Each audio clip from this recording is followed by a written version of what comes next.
Hi friends, UGC net எக்ஸாமோட application open ஆகிடுச்சு.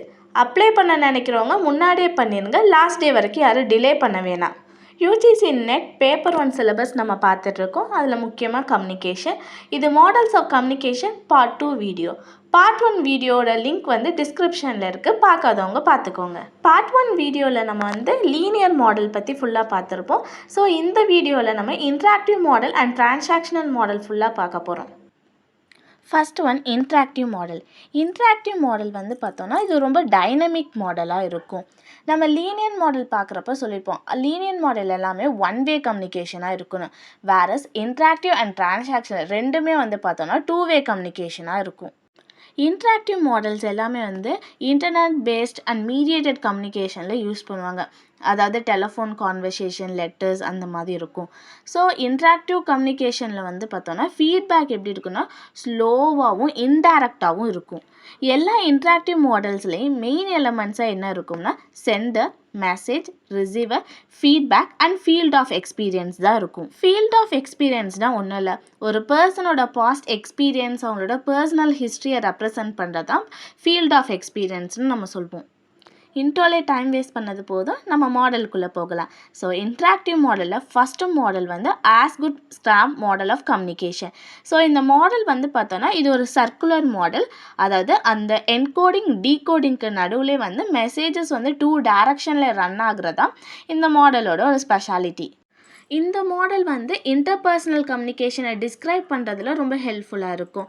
So அதிகமாக ஃபீட்பேக் இருக்க கேசஸில் தான் இந்த மாடலை யூஸ் பண்ணுவாங்க. ஸோ எந்தெந்த கேசஸில் ஃபீட்பேக் தேவையில்லை, இல்லை ஃபீட்பேக் ரொம்ப கம்மியாக கொடுத்தா போதும், அந்த மாதிரி டைமில் இந்த மாடல் ரொம்ப ஹெல்ப்ஃபுல்லாக இருக்காது. ஸோ இந்த மாடலோட இன்னொரு ஸ்பெஷாலிட்டி என்னென்னா சென்டருக்கும் ரிசீவருக்கும் நடுவில் எந்த ஒரு டிஃப்ரென்ஸுமே இல்லாத மாதிரி இருக்கும். அதாவது 2 பார்ட்டிஸ்க்குமே ஈக்குவலாக என்கோடிங் அண்ட் டீகோடிங் பண்ணுறதுக்கான ரைட்ஸ் இருக்குது. ஸோ இந்த மாடலில் ஒரு 4 பிரின்சிபல் இருக்குது. ஃபஸ்ட்டு பிரின்சிபல் என்னென்னா கம்யூனிகேஷன் சர்க்குலராக தான் இருக்கணும். செகண்ட் கம்யூனிகேஷன் ஈக்குவல், அதாவது 2 பேருக்குமே ஈக்குவல் ரைட்ஸ் இருக்கணும். தேர்டு ஒன் பார்த்தோன்னா மெசேஜுக்கு இன்டர்பிரிட்டேஷன் தேவைப்படும்.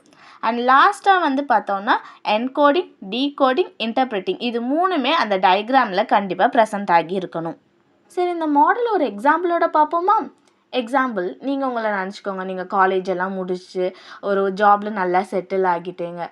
ஒரு ரொம்ப வருஷம் கழிச்சு, அதாவது 5 or 10 years கழிச்சு உங்கள் ஃப்ரெண்டையோ ஒரு கிளாஸ்மேட்டையோ நீங்கள் சடனாக மீட் பண்ணுறீங்கன்னா, ஸோ அஸ் யூஷுவல் நான் சொல்லுவேன் ஹாய் ஹவ் ஆர் யூன்னு சொன்ன பிறகு நீங்கள் உங்களை பற்றி அப்டேட் பண்ணுவீங்க.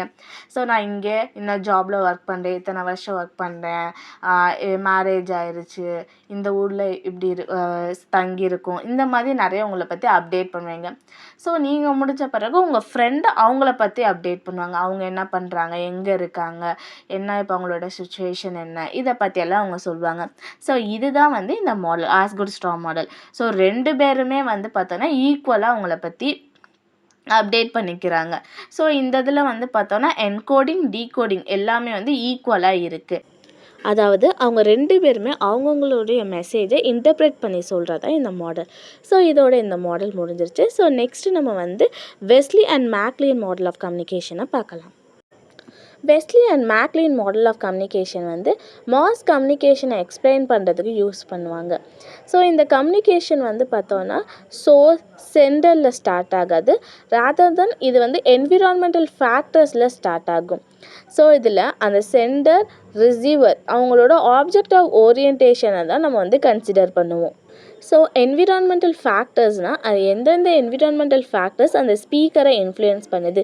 ஸோ அது அவங்களோட கல்ச்சராக இருக்கலாம், அவங்களோட சொசைட்டியாக இருக்கலாம், இல்லை ஏதாவது பப்ளிக் ஆர் ப்ரைவேட் ஸ்பேஸ் எது வேணாலும் இருக்கலாம். ஸோ இந்த மாடலில் ஃபீட்பேக் ரொம்ப சிக்னிஃபிகண்ட்டாக இருக்குது. ஸோ இந்த மாடலில் பார்த்தோன்னா ஒரு 9 எலமெண்ட்ஸ் இருக்குது. ஃபர்ஸ்ட் ஒன் என்விரான்மெண்ட், அதாவது என்விரான்மெண்டல் ஃபேக்டர்ஸ். ஸோ என்னென்ன ஃபேக்டர்ஸ் எல்லாம் அந்த மெசேஜை இன்ஃப்ளூயன்ஸ் பண்ணுதோ அது என்விரான்மெண்டல் ஃபேக்டர்ஸ்னு சொல்வோம்.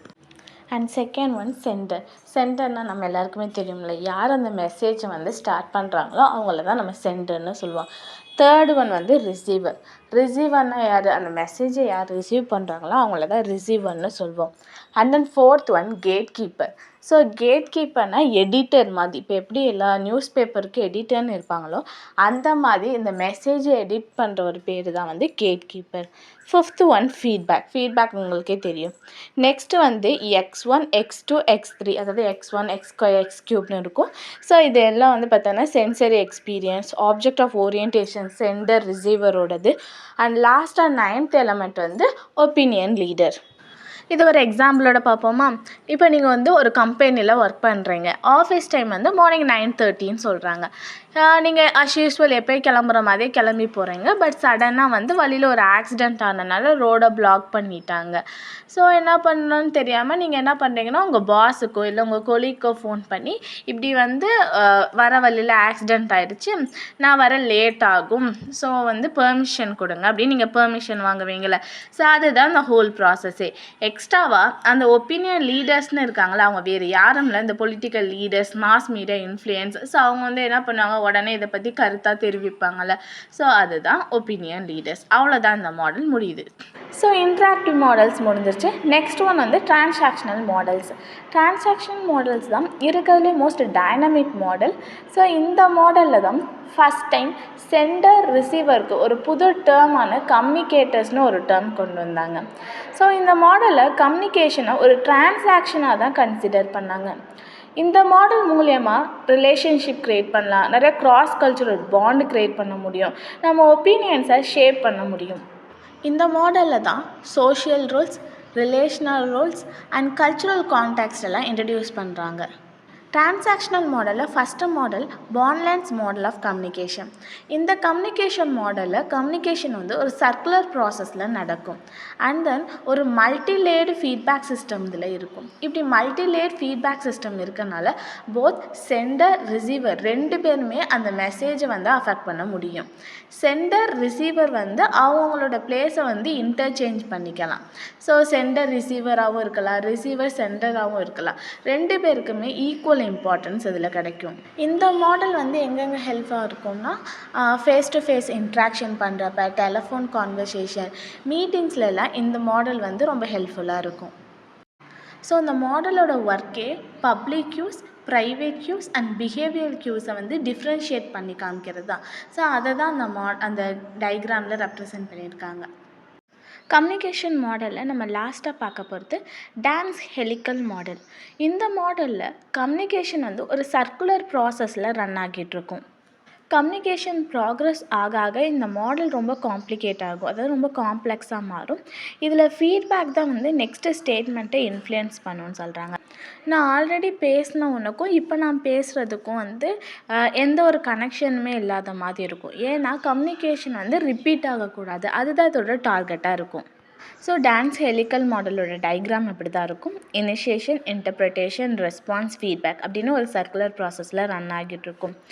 இது வந்து பார்த்தோன்னா ஒரு நல்ல நாலேஜ் கெயின் பண்ணுற ப்ராசஸ்னே சொல்லலாம். இப்போ நீங்கள் ஒரு செமினார் இல்லாட்டி லெக்சரில் வந்து நீங்கள் ஒரு ப்ரெசென்ட் பண்ணுறீங்க, அதுக்கு வந்து ஒருத்தவங்க வந்து ரெஸ்பான்ஸ் சொல்கிறாங்க. ஸோ அது வந்து ஒரு பாசிட்டிவ் ரெஸ்பான்ஸாக இருக்கலாம், நெகட்டிவ் ரெஸ்பான்ஸாகவும் இருக்கலாம். இதை நீங்கள் பண்ணால் நல்லா இருந்திருக்கலாம், இந்த டெஸ்ட் பண்ணியிருந்தா நல்லா இருந்திருக்கும், இவங்கள சாம்பிளாக செலக்ட் பண்ணியிருந்தா நல்லா இருந்திருக்கும், இந்த ப்ரொசீஜருக்கு பதிலாக இப்படி நீங்கள் பண்ணியிருக்கலாம். அந்த மாதிரி சில பேர் ஃபீட்பேக் சொல்கிறப்ப ஸோ அது நம்மளுக்கு வந்து நல்ல ஒரு பாசிட்டிவ் ஃபீட்பேக்கை கெயின் பண்ணி நம்ம நல்லா இம்ப்ரூவ் பண்ணிக்கலாம். அந்த மாதிரி ஒருத்தவங்க சொல்கிற ரெஸ்பான்ஸ் தான் நம்மளோட நெக்ஸ்ட்டு ஸ்டேட்மெண்ட்டை இன்ஃப்ளூயன்ஸ் பண்ணும்.